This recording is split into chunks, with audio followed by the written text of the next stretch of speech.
I remember the first day of the basketball season in 9th grade. I was scheduled to go to basketball tryouts, and at the last minute I decided not to go because I got a wrestling videotape in the mail and I wanted to watch it. I think that was where I kind of lost my last little bit of normal. After that, wrestling took over, and at this point, normal was just a setting on my washer. The balance between juggling professional wrestling and being a full-time college student has been extremely, extremely difficult. I was in college here at WVU, full-time student, taking, 18 hours a semester, while juggling a wrestling career where I was traveling literally all over the country and all over the world. There was one time I skipped dead week before finals to go do a show in Mexico City. I remember doing homework and studying for my finals on the plane. The character of Zema Ion and the real-life human being of Michael Paris are night and day, but there are some small similarities. Michael Paris really is kind of OCD about his hairstyle.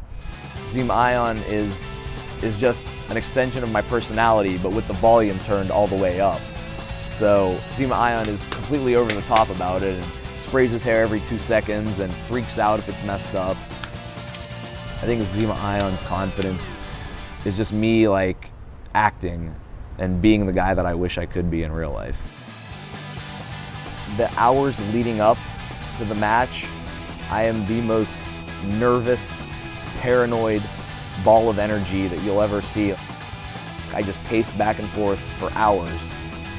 But then, the moment I walk through the curtain and I'm on TV, I'm in front of the crowd, it's like a switch gets flipped, where I'm no longer paranoid, I'm no longer nervous, my heart stops beating fast. The minute the camera's on me and I walk out in front of that crowd, I transform from Michael Paris to Zema Ion, and all of a sudden I become confident, I become arrogant, I get into that character, I go all the way in. I think it's important to have my advertising degree because there's no guarantees in wrestling. I could break my leg tomorrow in a wrestling match, and what am I gonna have to fall back on? I can't write really good at doing backflips on a job resume. A lot of the classes that I took here have definitely helped with my now television career. I was a little shy speaking in front of people, and being on television and being in the wrestling industry, yeah, you have to speak in front of cameras a lot. You have to speak in front of crowds. It's a 5-minute commercial every time I'm on TV, and the product I'm selling is myself. And I actually got more comfortable doing those things by doing a lot of presentations in the J School. I created a buzz on Twitter, on YouTube, and that's how TNA discovered me initially. And they liked what they saw and started doing more research. They found my Twitter page, found my Facebook page, found tons of more videos and pictures of me. And that was all from me marketing myself and promoting myself. So what I'm doing with my character now, there isn't somebody that's got a script and is telling me what I'm supposed to say or how I'm supposed to look.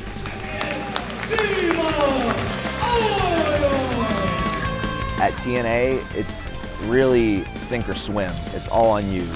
If something catches on with the crowd and connects with them and becomes popular, it's because you thought of it. And if something doesn't really get over with the crowd, that's your fault too. So it's a gamble.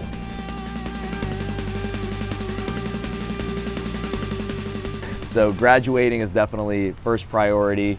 It's coming up, I'm that close to something that I've worked so hard for so long. But other than graduating, I just hope to continue my career in TNA. I hope to continue to hold this championship for as long as I want to, until somebody can beat me.